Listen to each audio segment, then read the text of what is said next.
Last year, I created a video about going live with OBS Studio. In that video, I covered why you should be using OBS Studio for your live broadcasts, even your pre-recorded material. In short, OBS Studio is just so versatile and powerful you should be using this fantastic software. However, that video only really covered some basic stuff, and now I feel it's time to up your game with OBS. So in this video, we're going to be looking at some of the best tips and tricks you can do with OBS to make your YouTube videos seem awesome. So sit back, relax and enjoy. This is DemonView.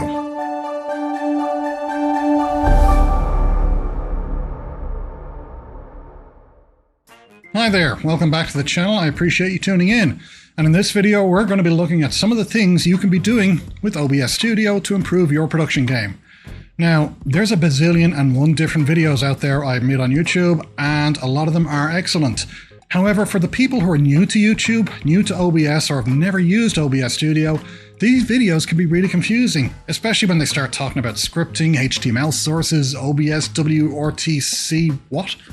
Anyway, that's why I'm making these videos. Videos that are simple to understand, aimed at people who want to make their videos look as awesome as possible and don't need a degree in video production or computer programming just to use some software. So if you missed the first video about going live with OBS and how to set up your YouTube stream, I'll put a link down below. But if you're ready to learn some simple and easy tips and tricks to make your videos even better, then hey, let's get on with it. So tip number one is set up shortcut keys. Shortcut keys are one of the simplest ways you can make life a lot easier for yourself when using OBS Studio. Before, if I wanted to start or stop recording, I was hunting around for the mouse, then getting it out of shot, ending a scene, grabbing the mouse again, clicking on start and stop, and frankly, this was just slowing me down. Especially if I was recording a desktop capture. I'd be starting recording, then minimizing OBS, maximizing whatever software I was capturing with, and then minimizing that software, maximizing OBS, stopping the recording. So I mean, it was extra work for absolutely nothing. So to speed things up, I now use shortcut keys to stop and start recording. So to set up a shortcut key to do the same thing, just go to File, Settings, Hotkeys, and assign a key to whatever task you want. You'll find this speeds up the whole process of recording a heck of a lot. If your laptop or keyboard has all them there fancy extra keys on it that aren't doing anything, put them to good use now. Tip number 2, using scenes.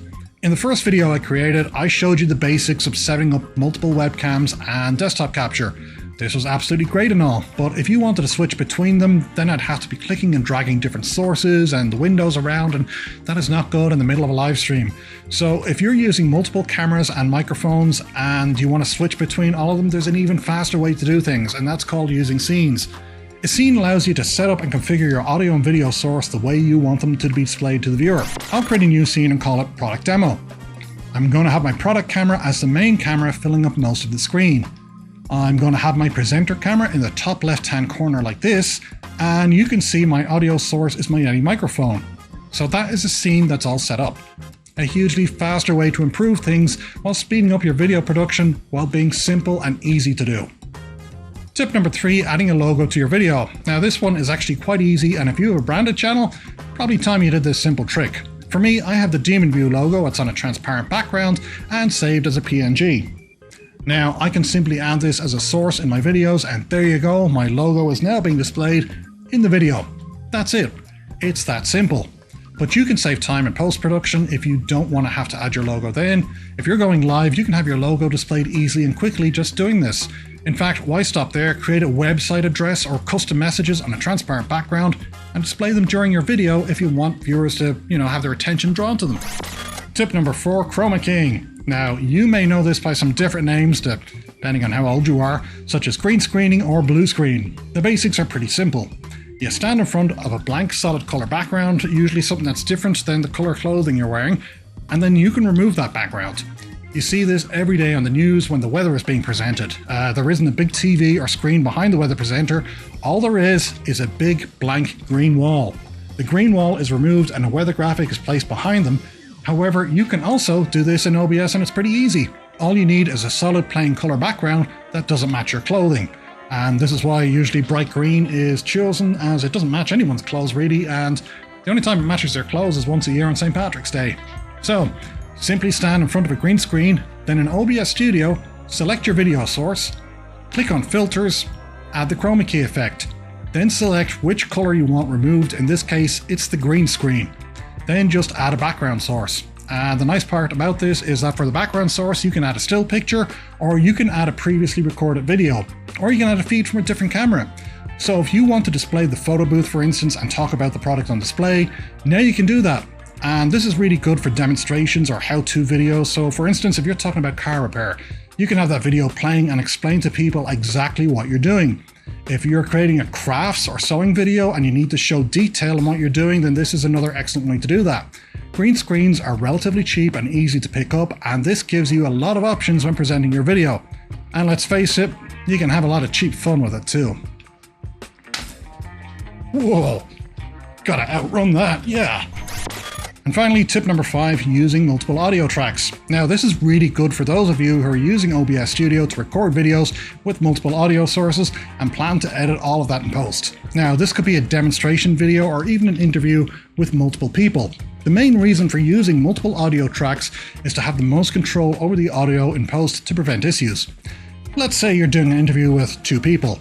Person 1 has a nice, easy to hear, deep baritone voice.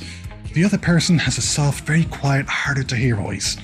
Now, if you record with just one audio track, then in post-production, you're going to have to do a lot of editing. You're going to have to be increasing or decreasing volume depending on who's talking. And while this isn't a problem for professional video editing programs, as it's mostly done automatically, with other video editors, it may not be an option. If both people start talking at the same time or drown each other out, that's an even bigger problem as you only have the one audio track to work with. However, if you have 2 separate audio tracks, then you can simply increase the volume of the quiet audio track and maybe even decrease the volume of the louder audio track so they both sound the same. Now, this saves you a lot of time in editing and makes your life a lot easier. So how do you do this? Very simply, just click on File, Settings, Output, Recording, and select the amount of audio tracks that you want. I would do one audio track for each person and one for any other audio source such as system sounds if you're doing a capture of a desktop software or a how-to video for desktop software.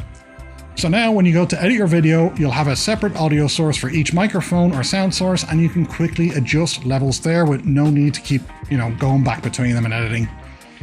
And that's it. 5 quick and easy tips that you can use with OBS Studio that will make your videos so much better, and you don't have to have a computer degree or a cinematography degree to do any of this. So if you like this video, just click on the like and subscribe buttons and show your appreciation. And if you have any comments or questions, just leave them down below. So until next time, cheerio.